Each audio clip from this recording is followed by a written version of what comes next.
Everyone, আসসালামু আলাইকুম। Welcome back to my new blog. আশা করি সবাই ভালো আছেন। আমরা আলহামদুলিল্লাহ এই তো ভালো আছি। আবারও চলে আসলাম দিয়া আলম ব্লগের নতুন আরও একটি ভিডিও নিয়ে আপনাদের মাঝে। কাছে এবং দূরে, দেশ এবং দেশের বাহিরে থেকে এই মুহূর্তে যেখান থেকে আমার ভিডিওটি দেখছেন কিংবা পরবর্তীতে দেখবেন, সবাইকে জানাই অনেক অনেক ভালোবাসা এবং অসংখ্য ধন্যবাদ। আজকের ভিডিওটি শুরু করছি, আপনারা সবাই এনজয় করুন। আশা করি ভিডিওটি ভালো লাগবে। তো মাশাআল্লাহ, আলহামদুলিল্লাহ, আজকে ফাইনালি পরীক্ষা শেষ হলো। এবার কিছুদিন একটু রেস্ট পাওয়া যাবে স্কুলের পড়াশোনা থেকে আর কি, কিন্তু রেস্টের শেষ নেই। এখন আরও বেশি চাপ, এখন মেহমান আসবে বেশি বেশি করে, অনেক দাওয়াত আছে, অনেক মেহমান আসবেন। সবাইকে তো না করে দিয়েছিলাম যে পরীক্ষা পরে আসতে, তো এবার হচ্ছে আরও বেশি ঝামেলা। মেহমান আসলে আসলে ভালোই লাগে, সমস্যা নেই এতে আমার, কিন্তু মানে শান্তি নেই আর কি। ওই যে বললাম না যে রেস্ট নেই, এটাই। তবে ভালোই লাগে, এনজয় হয় মেহমান আসলেও কিংবা বেড়াতে গেলেও। বেড়াতে যাওয়া হবে কতটা সেটা জানি না, তবে মেহমান আসা হবে এটা জানি। তো যাই হোক, এখানে স্কুলের সামনে একটা লোক এখানে একটা চায়ের দোকান দিয়েছিল, সেটা আজকে একটু ভিডিও শ্যুট করলাম আপনাদের সাথে। আর বসে বসে সবাই গল্প করি, আমরা মজা করি। কিছুদিন ভালোই লাগছিলো, এনজয় করছি আমরা স্কুলে। ভাবিরা বিছানা চাদর নিয়ে এসে বসার জায়গা করে রেখেছিল, যেহেতু অনেকক্ষণ বসতে হয় সেই কারণে। তো মজাই হয়েছিল, এনজয় হয়েছিল, ভালোই লাগছিল। আপনাদের সাথে সব কিছু তুলে ধরলাম, আপনারা আজকের ভিডিওটা দেখেন। এবং আজকে একটা রেসিপি আপনাদের সাথে লাস্টে শেয়ার করব, রেসিপিটা দেখবেন। পাঙাশ মাছের রেসিপি। যারা পাঙাশ মাছ খেতে পছন্দ করেন না তারাও খাবেন। এই রেসিপিটা আসলে ইউনিক একটা রেসিপি। তো ভিডিওটা দেখলেই বুঝতে পারবেন, ফুল ভিডিও। আর আসলেই কিন্তু এটা মানে এতটাই টেস্টি হয়েছিল, যারা পছন্দ করে না পাঙাশ মাছ তারাও খেতে পারবে ইজিলি। একদম খুবই আনকমন একটা রেসিপি। তো রেসিপিটাকে করেছিলেন সেটা পরে বলবো, আপনারা ভিডিওটি এনজয় করুন আর দেখতে থাকুন।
এখানে দেখতেই পাচ্ছেন ম্যারিনেট করে রাখা হয়েছে 5 পিস মাছের স্লাইস, কিন্তু একটা বড় ছিল, ভিডিওতে কতটা বড় আসছে জানি না। তো এখানে মাছগুলো সুন্দর করে ম্যারিনেট করা হচ্ছে। আর এই রেসিপিটা হচ্ছে যিনি খান না পাঙাশ মাছ তার, উনি নিজেই খান না পাঙাশ মাছ, এটা আমার হাজব্যান্ডের। আর পাঙাশ মাছ মাঝে মধ্যে বাচ্চাদের জন্য আমাদের ঘরে আনেন, কারণ ওরা খুব পছন্দ করে, যেহেতু এটাতে কাঁটা নেই। আর আমি সব মাছই খাই, বাট আমি মাছের নাম অনেক সময় জানি না, সেটাই হচ্ছে কথা।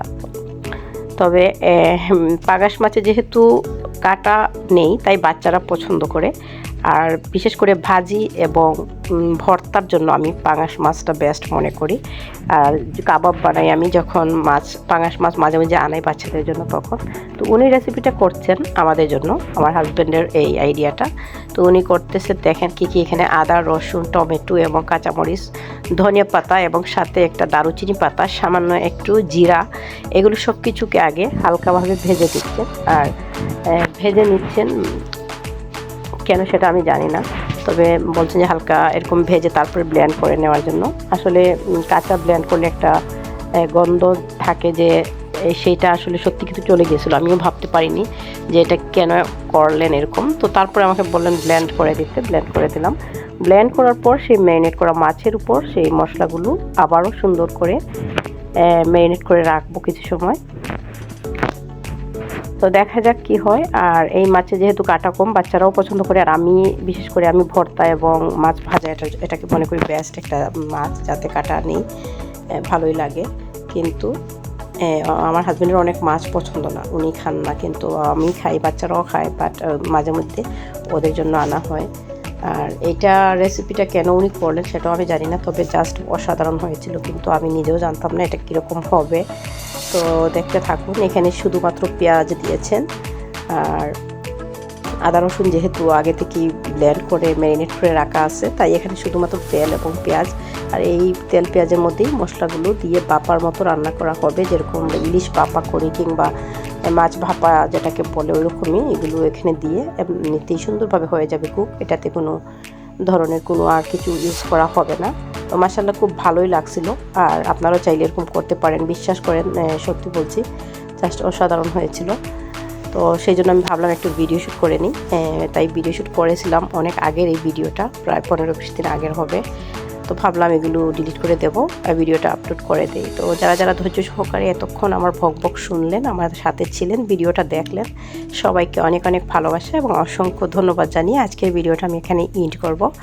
তো সবাইকে অসংখ্য ধন্যবাদ। তো দেখতেই পাচ্ছেন কতটা সুন্দরভাবে এই মাছের কারিটা হচ্ছে, আসলে কিন্তু একদম মানে ফ্লেভারটা এত ভালো আসছিল কি বলবো। আর এখানে প্লেটটা ধুয়ে আমি একটু পানি দিচ্ছিলাম, যে একটু পানি দিই সামান্য, প্লেটটা ধুয়ে, মশলাটা যেহেতু লাগানো আছে তাই। তো এই তো পানি একটু দিয়ে তারপরে এটাকে আমি সুন্দরভাবে এক সাইড হয়ে গেলে অন্য সাইড উল্টে দিয়ে দেব। তো তারপরে কিন্তু একদম লো হিটে আস্তে আস্তে চুলা রাখলেই এটা পারফেক্ট হয়ে যাবে, এবং খুবই সুন্দর এবং মজাদার এই রেসিপিটা আপনারাও চাইলে ট্রাই করতে পারেন। তো যারা যারা পছন্দ করে না, যারা পছন্দ করে না সেটা হচ্ছে অন্য বিষয়, অনেকের অনেক কিছু পছন্দ না, অনেকের অনেক কিছু পছন্দ, সেই ক্ষেত্রে। তো আমার আগে ছোটো মাছ পছন্দ ছিল না, আমি ছোটো মাছ একেবারেই খেতাম না, এখন আবার মাঝে মধ্যে আমার ছোটো মাছ খেতে ইচ্ছে করে, তো এরকম আর কি। তো যাই হোক, কার কখন কোনটা পছন্দ হয় সে নিজেও জানে না, এরকম একটা ব্যাপার। তো সবাই ভালো থাকবেন, সুস্থ থাকবেন, আর সবসময় সবাই দিয়া আলম ব্লগের সাথেই থাকবেন। দিয়া আলম ব্লগও সবার সাথে আছে এবং থাকবে ইনশাল্লাহ। নেক্সট আরও একটি নতুন ভিডিও দেখার আমন্ত্রণ জানিয়ে আজকের ভিডিওটা আমি এখানে এন্ড করব। সেই অবধি সবাই ভালো থাকবেন, নিরাপদে থাকবেন।